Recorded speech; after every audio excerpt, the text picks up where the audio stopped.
Iya, baik. Selamat malam, Bapak Ibu. Iya, kita akan langsung saja mulai. Apakah suara saya jelas ya didengar ya? Maaf kalau ada background suara bayi ya. Bisa jelas nggak didengar? Jelas. Jelas ya, oke, baik. Saya akan share screen langsung. Ya, terima kasih Bapak Ibu sekalian dan juga Circles ya yang sudah memberikan saya kesempatan pada malam hari ini untuk melanjutkan ya filsafat cinta. Nah, jadi untuk minggu lalu bagi teman-teman yang mengikuti itu kita sudah sudah mempelajari mengenai cinta kepada Allah dalam pemikiran Agustinus ya. Nah, pada hari ini kita akan sama-sama melihat pemikiran Hannah Arendt ya, yang di sini bukan lagi cinta kepada Allah, melainkan cinta kepada dunia. Nah, sebelumnya saya ingin memberikan disclaimer seperti biasa ya, presentasi ini adalah riset pribadi dari saya dan bukan merupakan representasi pandangan pribadi ataupun institusi tempat presenter mengabdi. Baik, dan ini sama seperti kemarin saya akan memulai dengan table of contents atau apa saja yang akan kita bahas pada hari ini ya. Yang pertama nanti kita akan bahas mengenai biografi singkat dari Hannah Arendt. Kemudian yang kedua pemikiran-pemikiran di sekitar Hannah Arendt. Kemudian yang ketiga kita akan belajar konsep manusia dan dunia menurut Hannah Arendt. Baru yang keempat kita akan masuk ke kritik Arendt terhadap konsep cinta Agustinus. Nah, nanti kita akan lihat kenapa harus berhubungan lagi ya dengan Agustinus. Dan yang kelima Amor Mundi dalam pemikiran Hannah Arendt. Dan yang keenam kesimpulan dan aplikasi. Oke, kita akan langsung saja masuk ke dalam biografi singkat dari Hannah Arendt ya. Nah, kita melihat siapa sih Hannah Arendt ini. Mungkin ada teman-teman yang belum mengenal ya siapa itu Hannah Arendt. Dia adalah seorang filsuf ya yang dia lahir di Jerman pada tanggal 14 Oktober 1906 dan dia berasal dari keluarga Yahudi dan sampai nanti juga dia akan tetap menjadi orang Yahudi ya dan dia mempertahankan identitasnya sebagai Jews.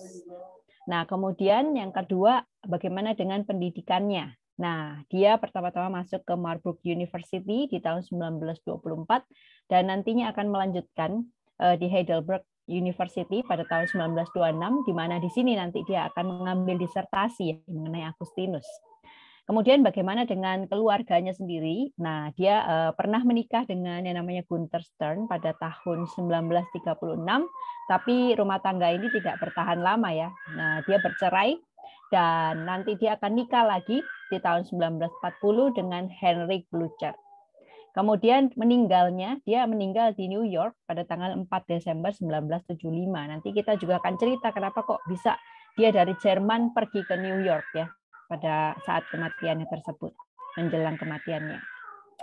Nah, kemudian di sini tadi biografi singkat, di sini ada important events yang tidak boleh kita lewatkan ya, yaitu pada tahun 1924 ketika dia belajar di Marburg University, itu Arendt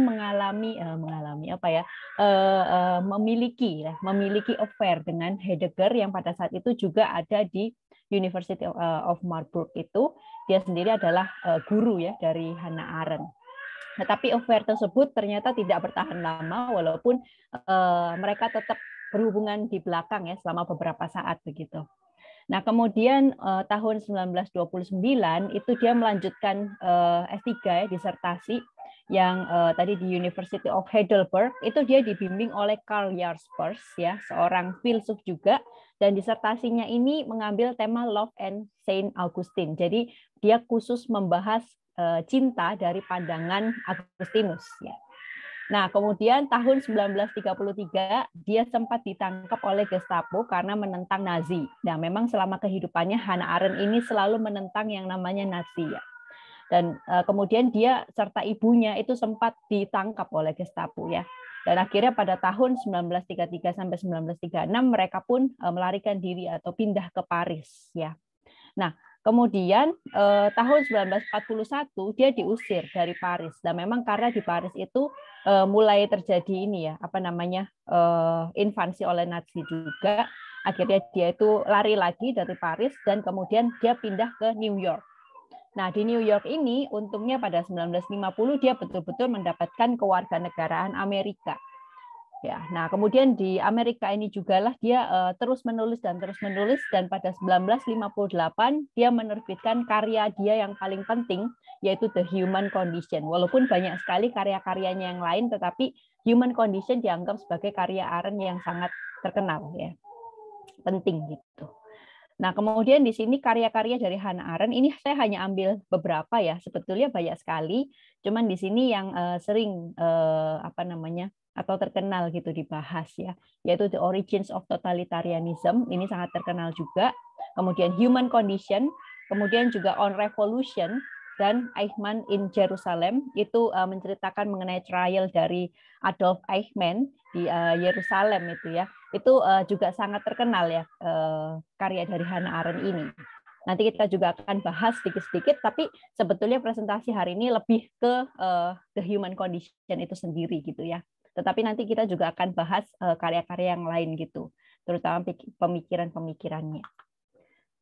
Nah, sekarang kita akan masuk ke pemikiran di sekitar Hannah Arendt. Karena nggak fair kalau kita langsung ke pemikirannya, tapi kita nggak melihat ya apa saja sih yang kira-kira ada di sekitar dia, dan pastinya ada pengaruh ya. Entah itu pengaruhnya dia menolak pemikiran itu, atau pemikiran itu justru akan mempengaruhi pemikiran dari Arendt itu sendiri. Nah, pertama-tama di sini ada Rudolf Bultmann, itu adalah seorang teolog ya. Nah, Arendt sendiri kenal Bultmann itu di University of Marburg. Nah, Bultmann adalah dosen ya, kalau nggak salah itu adalah New Testament pada saat itu. Dan kemungkinan besar ketika dia mengikuti kuliah dari Bultmann, dia kenal sama yang namanya Santo Agustinus ini ya. Jadi lucu ya, Arendt ini juga mempelajari teologi, walaupun dia tadi berasal dari keluarga Yahudi begitu ya. Nah, Bultmann sendiri itu memiliki pandangan bahwa orang Kristen itu tidak perlu bicara soal politik. Maksudnya secara aktif bergabung ya dengan politik dan berbicara mengenai politik itu nggak perlu. Nah, ketika Bultmann sendiri merespon Nazi ya, karena dia di Jerman, dia pun juga nggak terang-terangan gitu bicara soal politik. Dia cuman kayak kita tuh sebagai Kristen harus merespon keadaan ini, tapi dia sendiri menolak untuk berbicara mengenai politik. Menurut Bultmann, banyak kejahatan dan dosa yang terjadi di dalam politik, jadi mendingan tidak usah ya. Nah, ini adalah kutipan dari Bultmann ya. Nah, di sini langsung saja sama yang saya kasih tanda merah gitu ya. Ini di Task of Theology-nya Bultmann dikatakan no nation is so pure and clean that one may explain every steering of the national will as a direct demand of God. Jadi nggak ada tuh negara yang benar-benar bebas dari dosa ya, nggak ada yang suci, tidak ada yang pure begitu. Dan kemudian dia katakan ya memang sih ya negara ya itu memang, atau politik lah ya bisa dibilang seperti itu memang ada baiknya ya, tetapi tentu saja itu juga tidak lepas daripada dosa. Nah, dalam sikap hidupnya sendiri memang Bultmann mengambil jarak ya antara dirinya atau teologi dengan politik itu sendiri. Nah, bagaimana nih nanti mempengaruhi Arendt ya? Nah, justru Arendt nanti akan tidak setuju ya dengan pemikiran Bultmann ini, begitu. Cuman sayangnya dia jadi menjadikan apa ya Bultmann sebagai kayak oh Kristen itu begini ya, begitu. Karena itu tadi ya dia kan latar belakangnya Yahudi. Nah, kemudian lanjut ke pemikiran di sekitarnya yang kedua yang memang sangat penting banget, yaitu Martin Heidegger yang tadi saya ceritakan. Dia pernah juga menjalin hubungan ya dengan Heidegger, bukan sebagai istri ya, tetapi affair gitu, selingkuhan ya. Nah, jadi mereka ketemu di Marburg University, di mana Heidegger itu mengajar tentang bukunya sendiri, Sein und Zeit, dan kemudian dia juga menjadi guru yang sangat berpengaruh bagi Arendt, ya karena saat itu Heidegger tuh sangat terkenal ya, dan memang nggak heran gitu bahwa Arendt tuh terpesona sama si Heidegger ini. Nah, pemikiran inti Heidegger tentu kita mungkin sudah kenal ya, bahwa pemikiran intinya tuh mengenai Dasein, yaitu manusia sebagai being in the world. Nah, dia mengatakan bahwa manusia kalau ada di dalam world itu bukan hanya sekedar memenuhi ruang ya, seperti air yang memenuhi sebuah gelas, melainkan betul-betul berada atau eksis, atau dalam arti eksistensial ada di dalam dunia itu sendiri.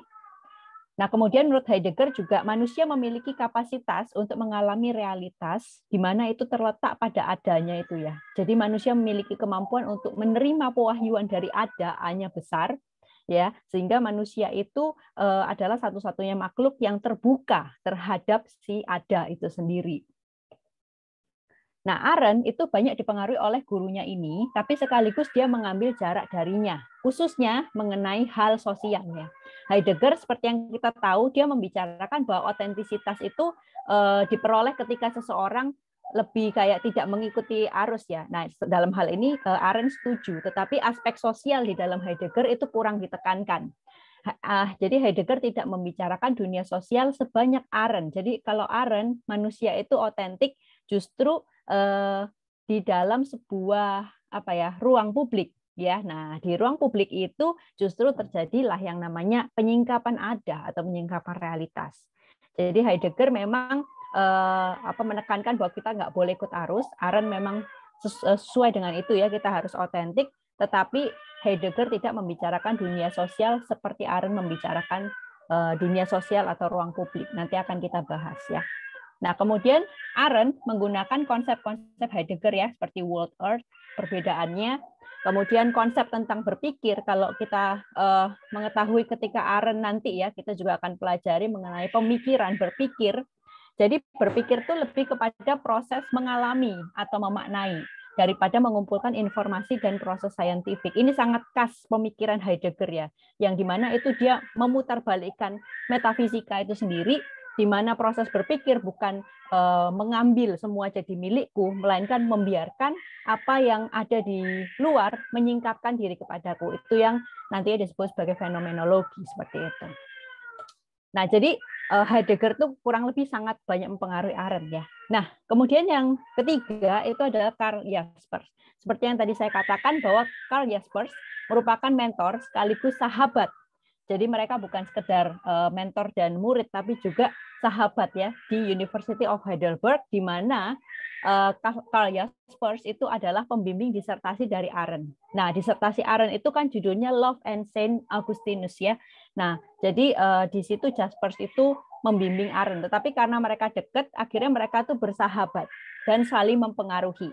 Jadi walaupun awalnya Jaspers itu adalah pembimbing, tapi Arendt juga sebagai murid akhirnya kayak bersahabat ya, mempengaruhi dalam hal pemikiran politik. Ya sedikit banyak Jaspers di sini bersetuju dengan Arendt mengenai pentingnya komunikasi dan komunitas dalam tindakan filosofis itu sendiri. Nah, Arendt itu ketika dia bersurat ya, jadi mereka dulu kan surat-suratan ya, nggak ada WhatsApp, jadi surat-suratan mereka. Arendt itu sempat cerita tentang pemikirannya tentang amor mundi gitu. Bahkan buku dia yang Human Condition itu awalnya pengen dijudulin Amor Mundi. Ya, Jaspers yang bilang ya gimana kalau Human Condition aja gitu. Tetapi dalam surat-suratannya dengan Jaspers itu dia juga banyak menuangkan pemikirannya yang berkerangkakan Amor Mundi ini sendiri gitu. Nah, kemudian yang selanjutnya Santo Agustinus sendiri yang minggu kemarin sudah kita bahas ya. Karena kenapa Agustinus itu pasti mempengaruhi, apakah masih bisa didengar ya? Halo? Bisa sih. Bisa ya? Oke, soalnya di sini ada gema. Oke, nah jadi disertasi Hannah Arendt di University of Heidelberg berjudul Love and Saint Augustine ya.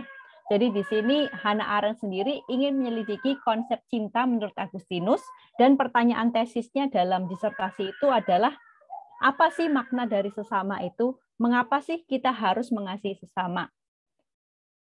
Nah, walaupun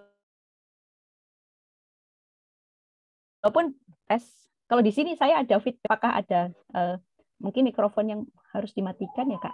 Di sini feedback banget. Kalau di Halo? Kami aman ya Kak? Aman ya? Ya. Tes. Oke. Nah, jadi pertanyaan tesis dari Arendt ya untuk konsep cinta Agustinus adalah apa sih makna dari sesama? Itu kan katanya kan kasihilah sesamamu kan. Nah, apa makna sesama? Mengapa sih kita harus mengasihi sesama?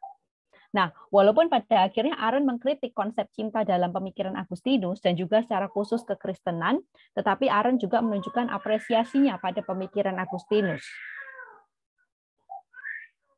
Apresiasi Arendt ini ya secara khusus ditunjukkan ketika dia membandingkan pemikiran Heidegger ya tentang Mitsein atau berada bersama dengan yang lain dengan karitasnya Agustinus. Nah, ketika pemikiran Heidegger tentang Mitsein itu walaupun berada bersama orang lain, dia fokusnya pada diri sendiri.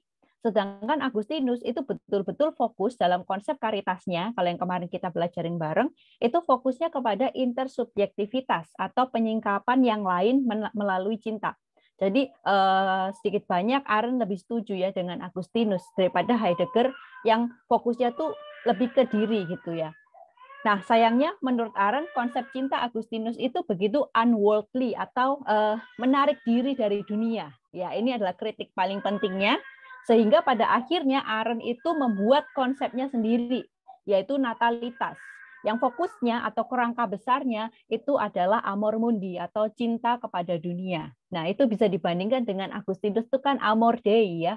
Nah, sedangkan Arendt bikin sendiri nih amor mundi. Ya, Agustinus bikin caritas ya, Arendt bikin natalitas. Nah, nanti kita akan bandingkan kedua-duanya. Oke, nah sekarang kita akan masuk ke yang ketiga, yaitu konsep manusia dan dunia menurut Hannah Arendt. Kenapa kita harus tahu? Karena kalau langsung ke konsep cintanya, nanti ada beberapa istilah dan pemikiran yang terlewat ya. Jadi mau nggak mau, kita harus bahas secara singkat pemikiran Arendt mengenai manusia dan dunia. Oke, nah manusia menurut Arendt. Nah, menurut Arendt, karakteristik manusia adalah plural. Nah, ini khas sekali dalam pemikiran Arendt. Nah, ini quotes-nya, man, yaitu man itu berarti manusia secara plural ya. Not man, man itu maksudnya orang tunggal yang tinggal di bumi dan juga menempati dunia ya. Nah, jadi menurut Arendt, setiap manusia itu unik atau berbeda satu dengan yang lain, punya pemikiran yang berbeda. Nah, dalam keunikannya itu manusia memiliki kemampuan untuk berkumpul, bertukar pendapat sekaligus membatasi diri dengan yang lain. Jadi pluralitas atau berkumpul dengan yang lain, bertukar pikiran dengan yang lain, berbeda pendapat dengan yang lain, itu adalah sebenarnya karakteristik manusia yang khas. Nah, terus dia bandingin dengan domba ya. Kalau domba itu bisa bicara, domba itu tidak akan berdiskusi dan bertukar pendapat. Karena semua domba itu memiliki pikiran yang sama, nggak perlu diskusi, nggak perlu bertukar pendapat. Ya, tetapi kalau manusia, karena manusia itu unik dan karakteristiknya adalah pluralitas, maka manusia itu memiliki kemampuan untuk bertukar pikiran ya dengan yang lain. Nah, jadi manusia yang plural akan selalu berelasi dengan yang lain, bertukar pendapat dan melihat dunia dengan cara yang berbeda.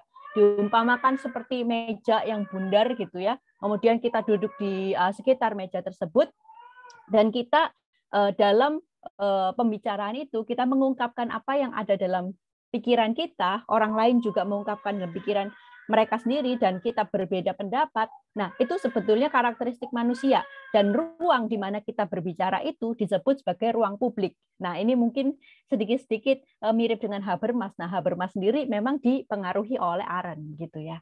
Nah, sebaliknya manusia yang terjebak dalam individualisme atau yang sendiri-sendiri aja hidupnya ya dan tidak menghidupi pluralisme itu dia berada dalam ruang privat. Tadi kan ruang publik ya. Nah, ruang privat ini nggak direkomendasikan oleh Arendt karena kalau kita sendirian terus, ada di ruang privat terus, kan berarti kita nggak bertukar pikiran kan. Berarti kalau misalkan kita nggak bertukar pikiran dan kita nggak mendengar pendapat dari orang lain, berarti kan kita itu fokus hanya kepada pikiran kita sendiri kan. Nah, kalau fokusnya pada pikiran kita sendiri dan parahnya kalau pikiran kita itu jahat atau jelek, terus nggak ada yang mengkritik, dan kita terisolasi dalam pikiran kita sendiri, itu bisa menjadi kejahatan gitu ya. Jadi Arendt itu sempat menyinggung Adolf Eichmann itu, yang orang yang mendukung Nazi itu yang jahat banget ya, yang dia ikut dalam trialnya.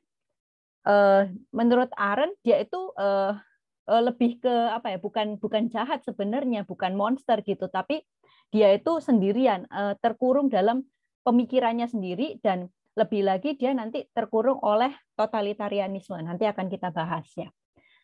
Nah, jadi kategorinya tadi ada ruang publik, ada ruang privat, tapi ada kategori ketiga yang dimunculkan oleh Arendt secara khusus, yaitu society atau sosietas atau lingkungan sosial ya. Nah, jadi ini bentuk ketiga. Jadi bentuk ketiga ini adalah bentuk inotentik dari ruang publik. Nah, jadi sosietas atau tadi lingkungan sosial itu adalah ruang publik yang pseudo atau yang palsu, yang nggak otentik ya. Jadi dia itu memang terdiri atas banyak orang. Ya kan, tadi kan kalau banyak orang itu kan ruang publik, tapi kalau yang sosietas ini walaupun terdiri dari banyak orang, tapi orang-orang yang ada di situ tidak memiliki kebebasan berpendapat dan bertindak. Jadi apa yang mereka tuh kumpul-kumpul hanya untuk menyamakan pendapat dan untuk kepentingan dan kebutuhan dia sendiri. Contohnya adalah di masyarakat modern ya. Nah, kita juga lihat tuh di masyarakat kita gitu, ada kelompok-kelompok gitu yang terdiri atas banyak orang, tapi ternyata dia diikat bersama bukan karena mereka mau mengungkapkan pendapat dan mengkritik pendapat orang lain, tapi ikatannya itu adalah ikatan-ikatan yang privat, yang hubungannya dengan produksi, konsumsi, ekonomi, dan budaya massa. Dia memberikan contoh tren ya. Kalau tren dalam dunia modern itu kan misalkan trennya itu rambut pendek gitu ya, semuanya ikutin rambut pendek, atau trennya duduk di kafe, semuanya ikut-ikutan duduk di kafe minum kopi gitu. Nah, tampaknya bersama-sama kan gitu. Tampaknya bersama-sama untuk mengikuti tren tersebut, tapi apakah itu bisa dibilang ruang publik? Tidak. Ya karena sebetulnya kita melakukan itu hanya untuk yang mengikuti tren saja, untuk apa namanya budaya massa begitu kan. Begitu juga kalau kita kayak kerja di suatu perusahaan gitu kan, kita bareng-bareng teman kerja gitu ya. Nah, ikatan itu belum tentu adalah ikatan ruang publik.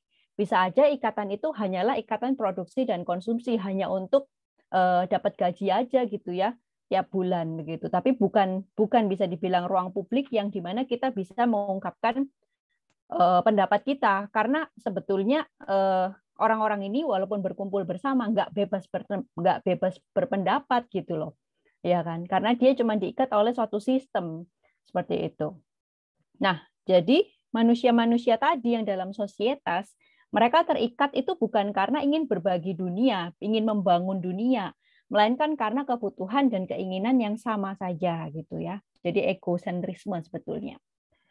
Nah, dalam sosietas manusia hanya berpikir tentang dirinya sendiri dan terpaksa terikat dengan orang lain supaya keinginan atau kebutuhannya terpenuhi. Jadi itulah yang disebut ruang publik yang inauthentic. Nah, kemudian itu ya, Arendt kan juga banyak membahas mengenai totalitarianisme karena dia sendiri hidup pada zaman Nazi ya.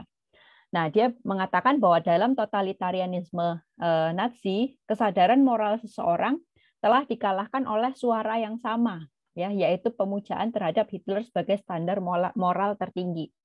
Jadi tuh walaupun komunitas itu mendukung si Hitler gitu ya, tapi sebetulnya itu menurut dia sosietas. Karena tidak ada pendapat yang berbeda. Jadi kalau ruang publik itu harus bisa mengungkapkan pendapat yang berbeda. Dan dalam totalitarianisme tidak mungkin atau tidak diizinkan seseorang itu bebas berpendapat seperti itu. Nah, kemudian kita sekarang pindah ya, dunia menurut Arendt. Amor mundi kan, jadi apa sih dunia itu? Nah, dalam human condition, Arendt tuh membedakan antara kata world dengan earth ya. Kalau world itu digambarkan sebagai rumah bagi manusia yang bercirikan stabilitas, kemudian memperhadapkan manusia dengan orang lain tadi ya. Jadi natur manusia kan plural tuh. Jadi kalau world itu memberi kesempatan itu orang untuk berbeda ya. Kemudian mereka memiliki institusi jangka panjang dan juga kebudayaan. Jadi ini mirip banget gitu sama konsep negara gitu kan. Cuman menurut Arendt negara yang nantinya dikuasai totalitarianisme dan modernisme itu cenderung tidak lagi menyediakan world gitu, hanya menyediakan earth, yaitu bumi tempat makhluk biologis berdiam. Jadi menurut Arendt, manusia yang plural itu memerlukan world, rumah untuk mereka mewujudkan pluralitas mereka. Sebab itu manusia harus berusaha dalam kebebasannya untuk mewujudkan world bagi dirinya dan generasi berikutnya. Nah, itu tadi manusia harus mencintai dunia. Jadi dunia yang dimaksud di sini bukan earth, yaitu bumi secara biologis ya, tetapi world, yaitu rumah tempat di mana manusia bisa mewujudkan karakteristiknya untuk sebagai makhluk yang plural tadi. Nah, menurut Arendt, world tadi ya itu sudah dihancurkan oleh totalitarianisme, barbarisme serta modernisme. Jadi tadi seperti yang saya jelaskan, dalam totalitarianisme itu nggak mungkin seseorang bisa mengungkapkan pendapat yang berbeda karena mereka tunduk kepada sebuah rezim atau kepada seseorang. Nah, jadi seseorang ini memaksa manusia yang ada di dalamnya untuk mengikuti proses natural. Maksudnya proses natural di sini adalah gini, manusia itu adalah makhluk yang unnatural, ya menurut Arendt. Unnatural dalam hal dia itu bebas, dia itu unexpected atau tidak terduga, dia itu selalu berbeda dan dia itu unik, dia itu plural. Ya, tetapi dalam totalitarianisme, makhluk yang unnatural itu dinaturalkan. Artinya mereka tidak lagi menjadi makhluk yang tidak terduga, melainkan menjadi makhluk-makhluk terduga yang mengikuti satu pandangan tertentu tanpa adanya perlawanan. Ya. Nah, Arendt mengatakan bahwa totalitarianisme adalah unnatural process of the natural. Jadi totalitarianisme itu menaturalkan manusia tapi dengan cara yang tidak natural, alias di dalam ancaman, kekerasan, dan paksaan itu sendiri. Nah, sedangkan barbarisme menurut Arendt adalah bentuk dari worldlessness. Karena orang yang barbar itu kan selalu maunya tidak membangun dunia gitu. Jadi mereka itu menghancurkan saja, nggak ada rasa memiliki atau ingin membangun dunia. Nah, sebaliknya, karakteristik worldlessness itu juga adalah selalu bentuk dari barbarisme. Jadi setiap orang yang nggak mencintai dunia atau yang escape dari dunia, itu juga adalah barbarisme.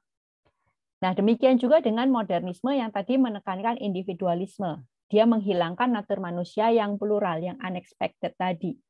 Dia juga menyoroti tren ya, yang tadi saya sudah bahas, di mana tren mencoba mengubah manusia yang plural atau unik menjadi satu jenis. Semuanya ngikutin yang viral, semuanya ngikutin yang trending gitu. Jadinya tidak ada lagi yang berbeda, padahal kan manusia itu unik ya. Nah, maka Arendt akhirnya menjuduli bukunya dengan human condition. Kenapa enggak human nature? Ya kan? Karena menurut Arendt, manusia itu selalu terkondisi dengan tempat ia atau lingkungan dia berinteraksi. Nah, tapi di sisi lain, ia menggambarkan bahwa manusia juga memiliki kapasitas untuk memodifikasi dunia tempat ia hidup. Nah, ini adalah quotes dari Hannah Arendt. Men are conditioned beings because everything they come into contact with turns immediately into a condition of their existence. Jadi segala sesuatu yang kita berinteraksi bersama itu menjadi kondisi dari diri kita gitu. Tapi sebaliknya juga manusia bisa, karena dia condition beings, dia juga bisa mengkondisikan ya, di mana dunia tempat dia tinggal itu juga bisa dikondisikan. Dia punya kebebasan untuk mengubah, untuk membangun dunianya sendiri begitu. Nah, sekarang balik lagi ke manusia ya, tapi ini lebih kepada nanti aktivitasnya. Nah, vita activa. Jadi menurut Hannah Arendt, manusia itu merupakan makhluk yang bertindak atau action ya. Nah, hal ini tentu bertentangan dengan konsep agama, di sini kurung buka khususnya Kristen, maupun pemikiran filsafat yang bercirikan kontemplasi atau vita kontemplativa ya. Nah, sebetulnya awalnya pertentangan ini kan dibuat udah lama ya dari filsuf tradisional yang mengedepankan manusia sebagai makhluk yang berkontemplasi daripada manusia sebagai makhluk yang bertindak. Menurut mereka kalau cuma bertindak doang justru itu dia nggak berpikir tuh ya. Jadi orang yang berfilsafat itu atau orang yang berkontemplasi itu dia adalah yang betul-betul manusia gitu. Nah, kemudian ini diputar balik oleh Karl Marx. Kalau menurut Karl Marx, yang penting itu vita activa ya. Sedangkan kalau yang vita contemplativa itu sebenarnya struktur yang dibentuk oleh kaum borjuis yang mengontrol kehidupan masyarakat. Jadi kalau vita contemplativa itu justru harus ditolak karena dia itu struktur yang mengatur orang-orang di bawahnya, hanya dimiliki oleh orang-orang borjuis. Nah, bagaimana dengan Hannah Arendt sendiri? Hannah Arendt memang membedakan ya antara keduanya, tetapi ia juga tidak memandang satu lebih tinggi dari yang lainnya. Tetapi jujur saja dia memang lebih menyebut manusia itu sebagai vita activa, di mana di sini dia berfokus ya manusia sebagai vita activa dan dia membagi vita activa sebagai 3 aktivitas manusia. Yang pertama adalah labor. Nah, labor ini bersifat natural, yaitu berlawanan dengan manusia yang harus selalu unnatural tadi yang sudah saya jelaskan. Jadi ini dipicu oleh kebutuhan biologis manusia. Jadi ini kerja, tapi kerjanya itu lebih kepada didorong oleh kebutuhan, ya. Jadi dia itu fokusnya ke earth, ya, yaitu tempat di mana dia tinggal. Pokoknya tuh dia berfokus pada perut lah, ya, istilahnya dia mau makan gitu kan. Jadi lebih berfokus pada biological needs-nya manusia gitu. Nah, terus salah satu ciri kerja yang labor ini, pekerjaannya itu kayak terus-menerus, ada. Selalu ada dalam proses produksi terus-menerus. Contohnya ya, kalau kita bandingkan produksi makanan versus benda seni. Kalau benda seni itu kan selesai kita produksi ya udah berarti jadi gitu kan. Tapi kalau produksi makanan itu akan terus-menerus tidak pernah selesai. Nah, itu produksi makanan contoh dari labor. Ya, kemudian di sini bersifat privat karena dia sama sekali tidak berujung pada kebutuhan orang banyak atau dunia, melainkan dia lebih kepada diri sendiri ya. Yang penting aku makan, aku hidup gitu.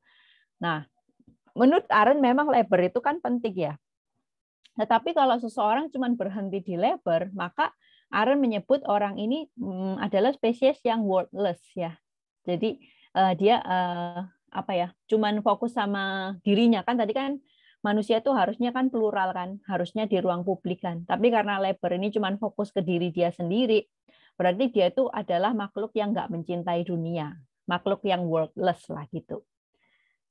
Nah, to labor meant to be enslaved by necessity. Jadi kalau kerja yang labor ini itu dia itu kayak diperintah oleh kebutuhan-kebutuhan saja gitu. Jadi ini tingkat aktivitas manusia yang bisa dibilang itu paling rendah lah ya, gitu, paling kecil gitu. Nah, kemudian yang aktivitas kedua itu adalah work. Nah, kan bingung ya, semuanya juga artinya kerja gitu, tapi yang ini katanya pakai work gitu. Nah, work itu adalah kebalikan dari labor. Karena work ini artinya kerja untuk membangun dunia. Nah, mengubah animal laborans yang tadi dikenakan kepada labor menjadi homo faber atau manusia yang bekerja. Nah, disinilah yang dimaksud menghasilkan sebuah karya, contohnya karya seni. Jadi dia itu kalau udah selesai membuat karya seni ya sudah selesai dan tidak produksi terus-menerus, dan karya itu berkontribusi untuk membangun dunia atau world, bukan lagi earth ya. Nah, tapi di sini kekurangannya adalah work sendiri bukan public activity atau bukan lagi ada dalam ruang publik, tetapi dia menghasilkan sesuatu bagi publik itu sendiri, menghasilkan space bagi publik itu. Jadi dia sifatnya kayak menyediakan ruang bagi publik ya. Nah, nanti ketika sudah tercipta itu nanti baru yang ketiga kita bahas gitu. Nah, tetapi dia sendiri work itu bukanlah public activity ya. Nah, kekurangan dari work itu dia memang seringkali menggunakan earth ya, atau tadi dikatakan earth itu adalah bumi yang secara biologis gitu ya. Itu hanya sebagai alat untuk memenuhi kebutuhan manusia. Jadi di sini sifatnya utilitarian. Nah, kalau nggak hati-hati ini juga bisa berujung worthless ya, atau tadi tidak mau membangun dunia. Apalagi kalau ini dipraktekkan di dunia modern. Contoh misalkan seni gitu ya. Seni itu kan harusnya kayak kalau udah selesai ya udah, dan itu kebutuhannya untuk menghasilkan space bagi publik, dan itu bisa didiskusikan gitu kan, karya seni. Dan kemudian itu juga menghasilkan sesuatu, membangun dunia ini gitu kan. Tapi kalau dalam zaman modern bisa jadi art atau karya seni itu diproduksinya sama seperti karyanya labor tadi ya. Terus-menerus, bukan lagi untuk didiskusikan tapi hanya demi kelangsungan hidup. Padahal art itu harusnya termasuk work ya, bukan termasuk labor gitu. Nah, jadi di sini mesti hati-hati, walaupun work ini baik ya, tapi dia juga ada kekurangan, yaitu tadi bisa terjun ke dalam utilitarian, dan juga kalau dia didorong oleh labor, jadinya masuk ke labor juga gitu. Nah, yang ketiga, ini quotes-nya ya. Work give human artifice. Nah, jadi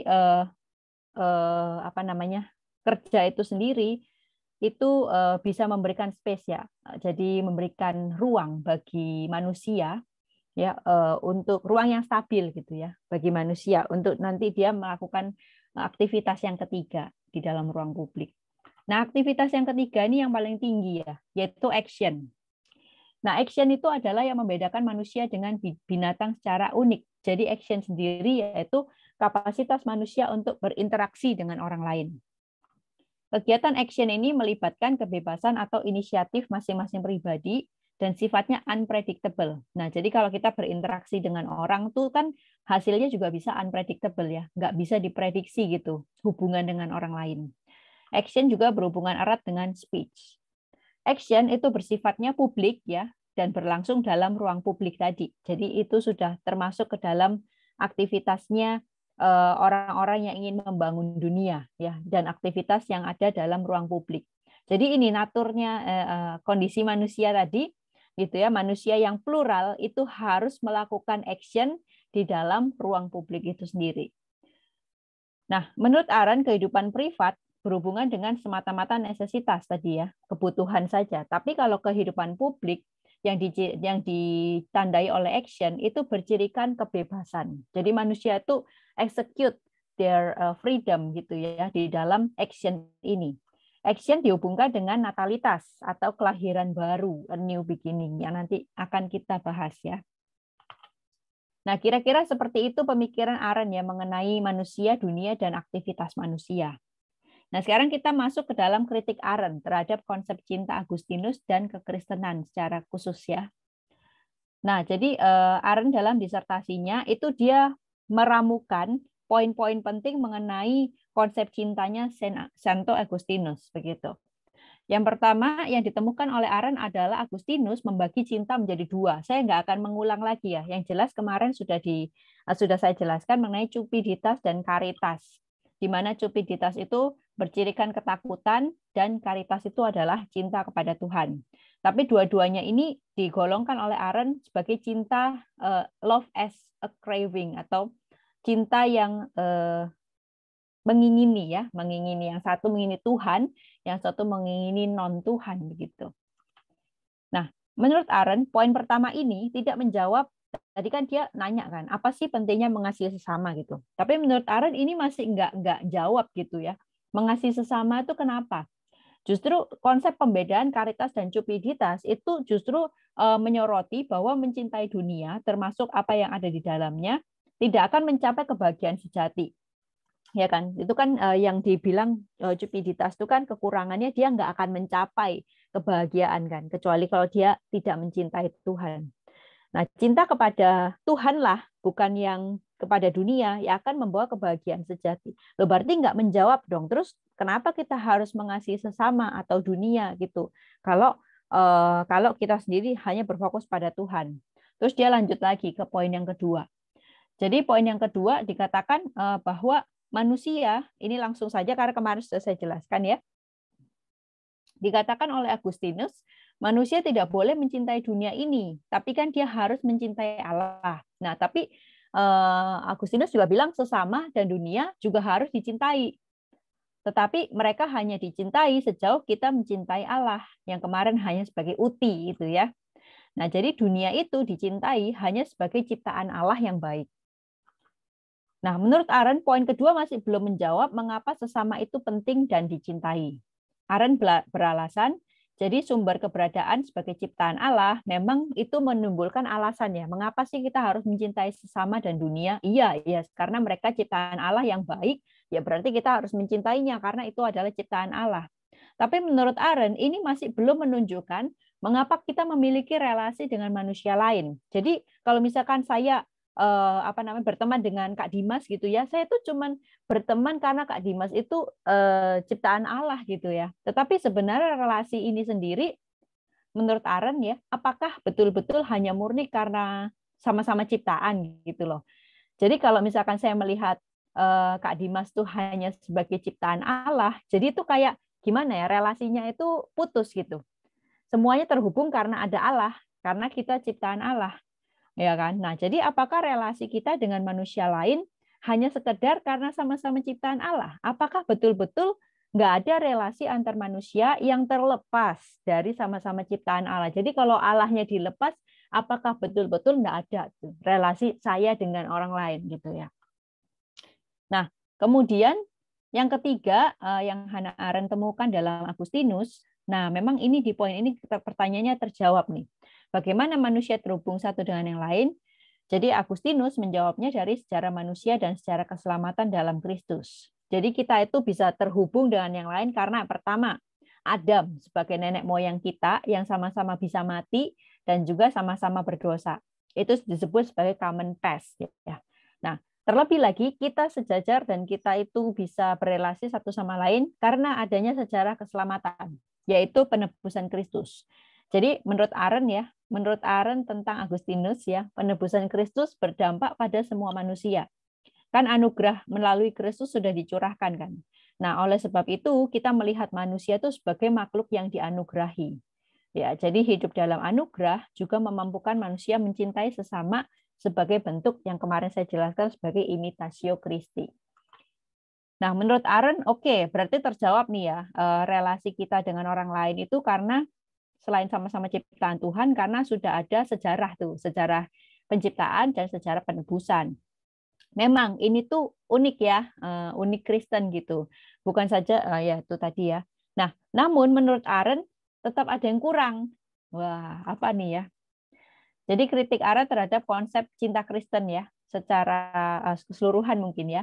Jadi cinta Kristen ala Agustinus ya berfokus pada cinta kepada Allah atau caritas, bertujuan kepada Allah sehingga dunia hanya sekedar alat atau sarana untuk mencapai Allah. Jadi menurut Aaron ini nggak ada bedanya dong dengan cupiditas. Kan cupiditas itu juga apa namanya mencintai itu nggak pernah puas ya, dan tujuannya itu juga ada dalam apa ya? Ada dalam sesuatu yang mencari yang lain gitu kan. Nah, karitas itu juga tujuannya Tuhan kan. Nah, bedanya cuma tujuannya Tuhan, tapi sama aja dunia dijadikannya sekedar sarana. Menurut dia nggak ada bedanya begitu. Nah, cinta kepada sesama yang dihasilkan dari cinta kepada Allah dalam rangka menuju Allah. Jadi sesama tidak lagi menjadi tujuan dari cinta itu sendiri. Jadi sesama itu adalah sarana untuk kita mencapai Tuhan. Ya, itu kritik Aaron yang pertama. Yang kedua, menurut Aaron, cinta Kristen itu bersifat unworldly, apolitis, dan isolated. Nah, ini secara khusus secara umum ya, cinta dalam kekristenan. Menurut Aaron, cinta Kristen itu unworldly atau jauh dari dunia, eskapisme ya, karena fokusnya itu Tuhan. Jadi dunia itu dianggap sebagai justru sesuatu yang hanya alat ya menuju Tuhan begitu. Kemudian cinta Kristen juga selalu bersifat apolitis.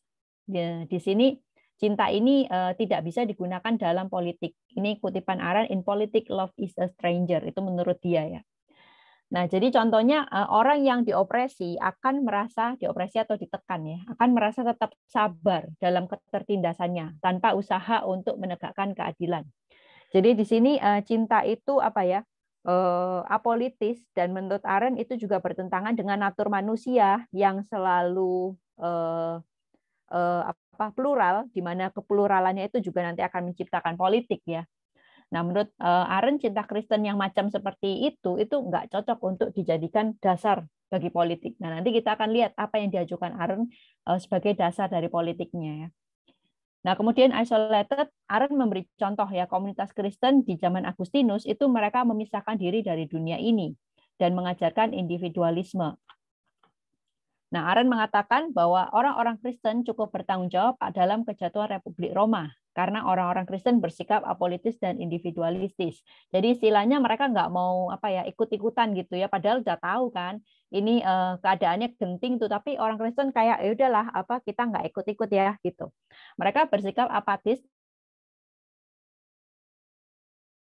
ketika terjadi sesuatu kepada dunia sebab mereka menunggu dunia yang lebih baik.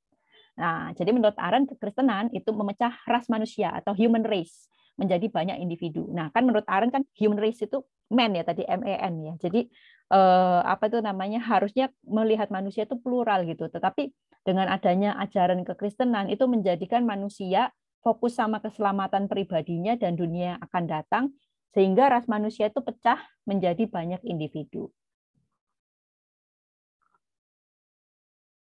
Nah, yang ketiga, cinta pada sesama yang ditawarkan Agustinus tadi kan sudah dibilang bahwa berpusat pada common sinfulness dan juga sejarah keselamatan equal in grace gitu ya. Tapi menurut Arendt itu kan kalau misalkan kita bisa mati ya, itu kan bukannya ontologis itu, maksudnya itu udah diberikan dari awal gitu, bahwa seseorang itu bisa mati. Dan equal in grace itu juga diberikan Tuhan kan. Jadi grace itu kan diberikan oleh Allah gitu. Jadi menurut Arendt itu kurang ada kurang ada kebebasan manusia yang dieksekusi di situ gitu. Jadi sifatnya yang tadi sejarah tadi sifatnya itu internal embedded gitu, sudah dikasih gitu. Sehingga itu nggak perlu usaha dari manusia. Jadi kebebasan manusia itu kurang dieksekusi di sini.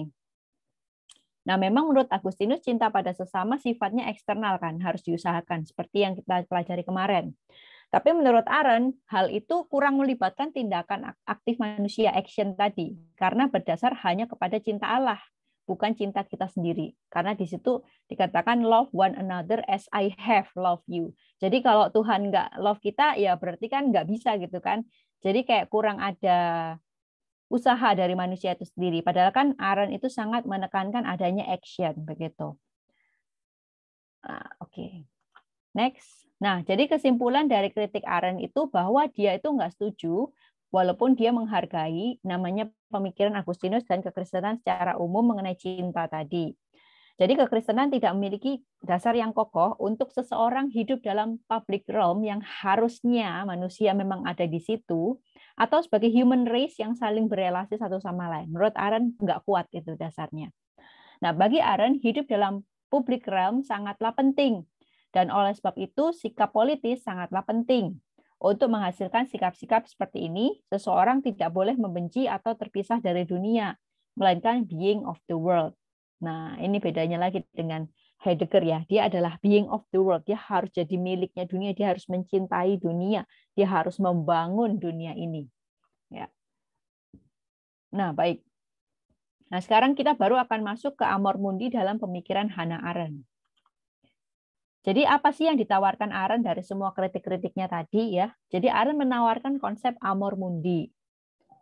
Nah, amor mundi atau cinta pada dunia itu adalah cinta yang berasal dari rasa tanggung jawab atas dunia, tapi juga mengandung kritik keras pada dunia. Nah, memang Arendt sendiri nggak ngasih definisi kayak gini ya. Ini dirumuskan oleh Elizabeth Young-Brull, itu seorang peneliti Hannah Arendt juga gitu. Jadi Elizabeth Young-Brull itu merumuskan bahwa konsep amor mundi dari Arendt itu adalah cinta yang berasal dari rasa tanggung jawab atas memiliki dunia ini, tetapi sebaliknya dia juga mengandung kritik keras pada dunia.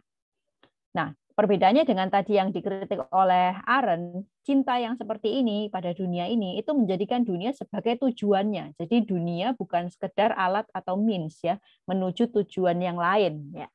Nah, dasar teori Arendt dari amor mundi itu adalah natalitas. Apa sih natalitas itu ya? Nah, jadi menghadapi totalitarianisme, modernisme, dan society atau sosietas yang tadi sudah saya jelaskan di awal yang semakin marak, Arendt mengajukan konsep natalitas yang berhubungan dengan aktivitas manusia yang tertinggi, yaitu action. Nah, secara umum natalitas sendiri kan berarti kelahiran ya. Tetapi yang dimaksud Arendt di sini itu lebih dari kelahiran secara fisik, tapi lebih kepada kelahiran secara filosofis.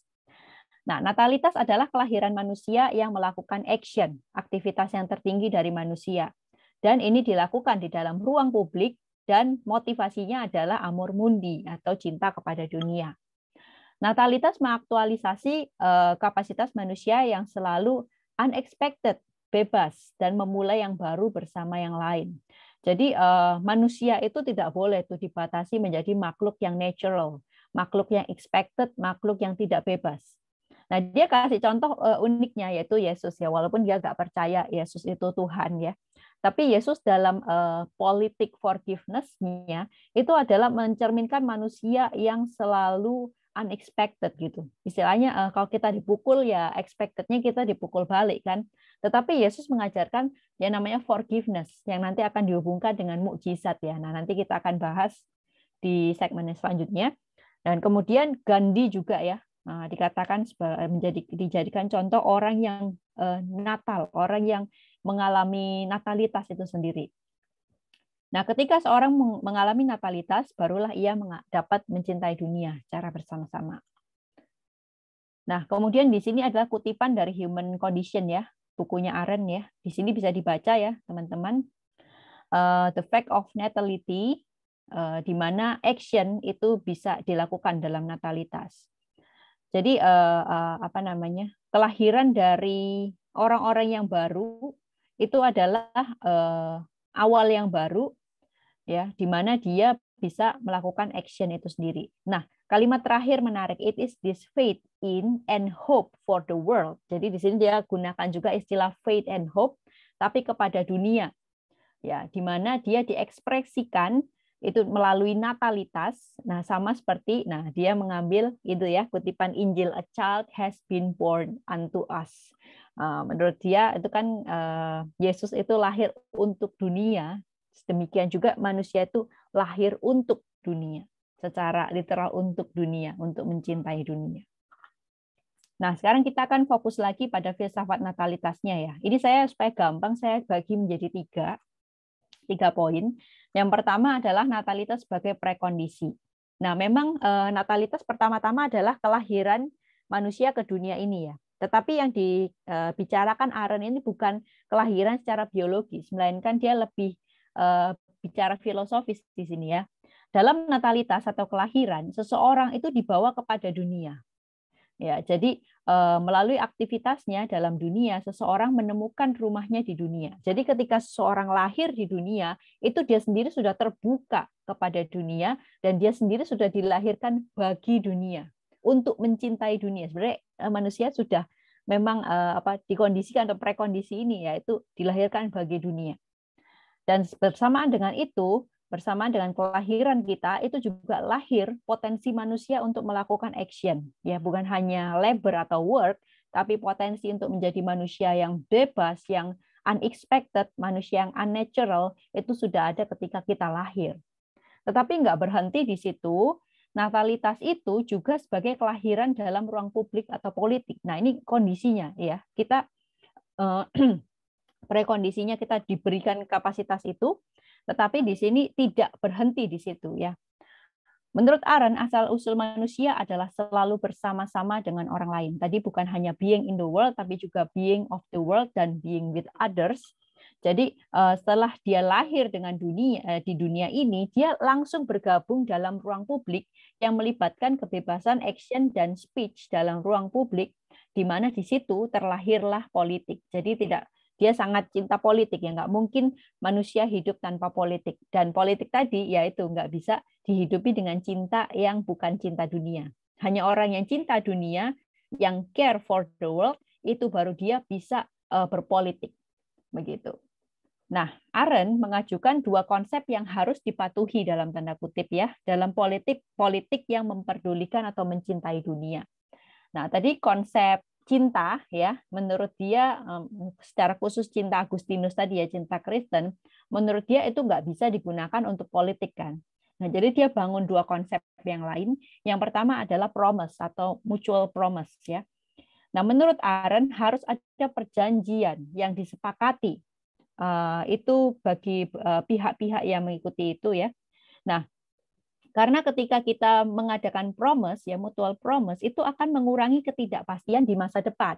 Nah, kita semua kan makhluk yang plural, makhluk yang unexpected, makhluk yang bebas, dan kita memiliki kesempatan yang sama untuk action, ya, dan kita nggak bisa undo the action. Nah, jadi kita tuh sebelumnya harus punya kesepakatan dulu. Ya, nah, jadi mutual promise ini itu bersifat politis, di mana hukum, konstitusi, persekutuan, perjanjian dimulai dari perjanjian mutual itu, dan mereka komit untuk memegang perjanjian itu di dalam ketidakpastian masa depan. Ya, jadi dalam ketidakpastian masa depan pertama-tama harus ada perjanjian. Ya, nah, jadi ini bukan cinta lagi ya, tapi perjanjian ya. Nah, yang kedua ini menarik ya, bahwa sebuah politik yang mencintai dunia itu harus ada ciri forgiveness. Nah, forgiveness atau pengampunan itu merupakan jalan ketika undo the action sudah tidak mungkin. Misalkan udah mutual promise nih, tiba-tiba ada yang melakukan hal yang berbeda gitu kan. Terus apa yang harus dilakukan? Menurut Arendt pengampunan ya. Pengampunan itulah yang memampukan bahwa ruang publik itu, politik itu tetap bisa berjalan. Nah, menurut Arendt, pengampunan itu bukan berasal dari Allah ya. Bukan pertama-tama kapasitas Allah saja, melainkan pengampunan itu memang sudah embedded, sudah menjadi kapasitas manusia. Nah, pengampunan itu penting dalam politik dan dapat dikatakan sebagai sebuah miracle, keajaiban. Ketika ada hal yang tidak terduga muncul atau yang tadi dikatakan melanggar gitu ya. Nah, pengampunan dapat mengubah hasil yang seharusnya terjadi menjadi hasilnya itu entah bisa sesuai atau tidak, jadi nggak terduga ya. Itu menurut Arendt seperti sebuah keajaiban. Contohnya kalau tadi kita dipukul kan, reaksi balik kita tuh memukul, hasilnya adalah permusuhan. Tetapi jika kita mengampuni, maka hasilnya bisa berbeda. Ya nggak tahu apa gitu ya, tapi bisa unexpected. Bagi Arendt itu membutuhkan sebuah keajaiban. Nah, dalam diri manusia ada kapasitas untuk membuat keajaiban ini atau mujizat ini. Karena manusia adalah makhluk yang unexpected. Natality atau natalitas, therefore, menghasilkan mukjizat ini. Tentu mukjizatnya beda ya, bukan secara religius. Mukjizatnya itu adalah menghasilkan hal-hal yang unexpected. Nah, jadi pengajaran Yesus itu ya. Jadi dia kan memberi contoh Yesus kan. Nah, Yesus adalah salah satu contoh yang menggunakan dan mengajarkan pengampunan dalam hidupnya. Jadi Arendt ini cukup sering ya menggunakan Yesus contohnya untuk orang yang bukan hanya khotbah, dia bisa action terus-terusan. Kemudian dia juga ada politik pengampunan gitu kan. Nah, pengajaran Yesus tentang pengampunan adalah contoh dari natalitas di mana ia membuat sebuah awal yang baru bagi dirinya dan orang lain atau musuhnya dalam tanda kurung. Jadi pengampunan itu memampukan seseorang tuh memulai sesuatu yang baru dan merupakan sebuah action serta tindakan yang unexpected.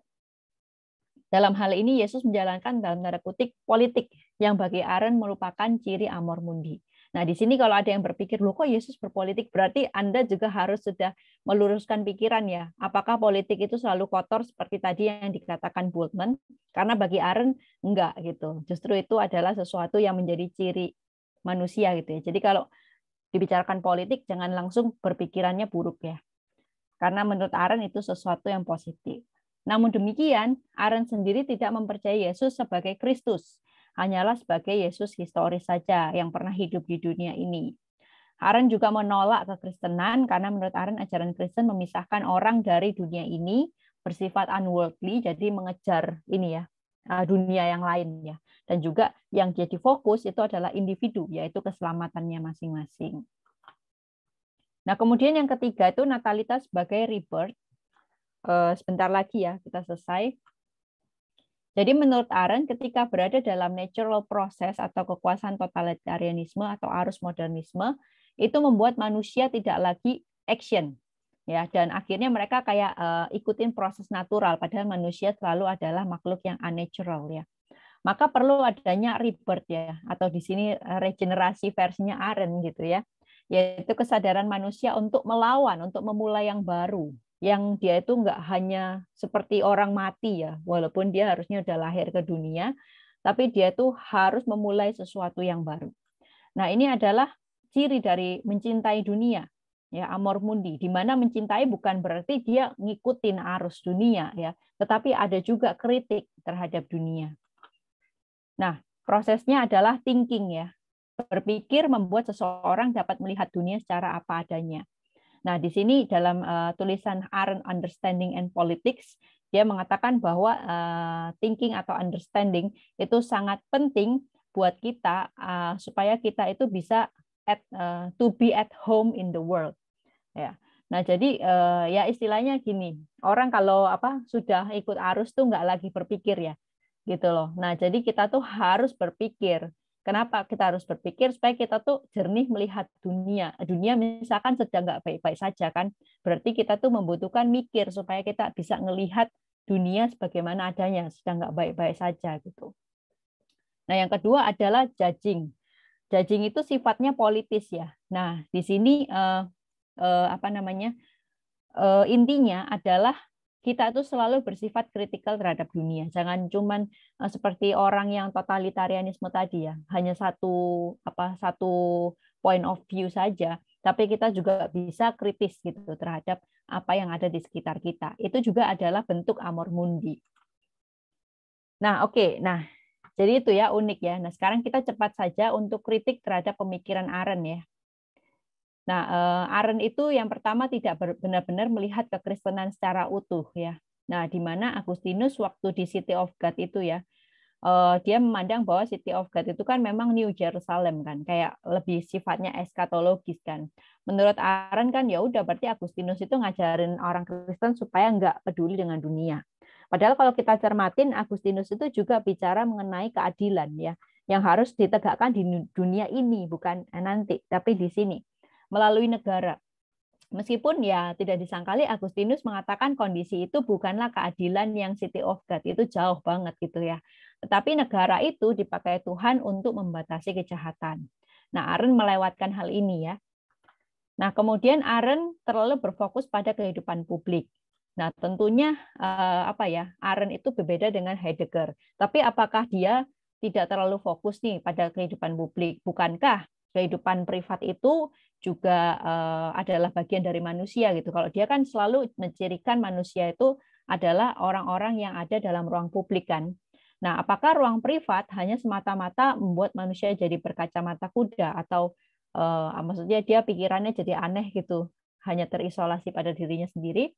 Apakah ruang privat juga tidak dibutuhkan oleh manusia? Nah, yang ketiga, kita juga harus menyadari bahwa Arendt hidup dalam zamannya. Kenapa dia begitu radikal ya, menggambarkan manusia dengan karakteristik seperti itu? Karena dia adalah anak zaman yang berfilsafat untuk zamannya, di mana ia menghadapi yang paling kuat adalah totalitarianisme dari Nazi, sekaligus modernisme yang pada saat itu kelihatan sangat-sangat menakutkan. Nah, bagi Arendt, agama itu melanggengkan totalitarianisme dan modernisme.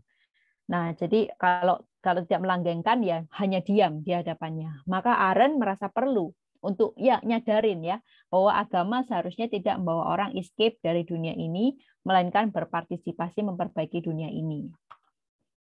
Nah, terus kita juga melihat ya ada istilah-istilah Arendt yang sebetulnya religius. Jadi banyak gitu loh yang mengatakan. Contohnya Patricia Bowen-Moore itu mengatakan bahwa sebetulnya pemikirannya Arendt itu adalah pemikiran religius khususnya Kristen yang disekulerkan gitu.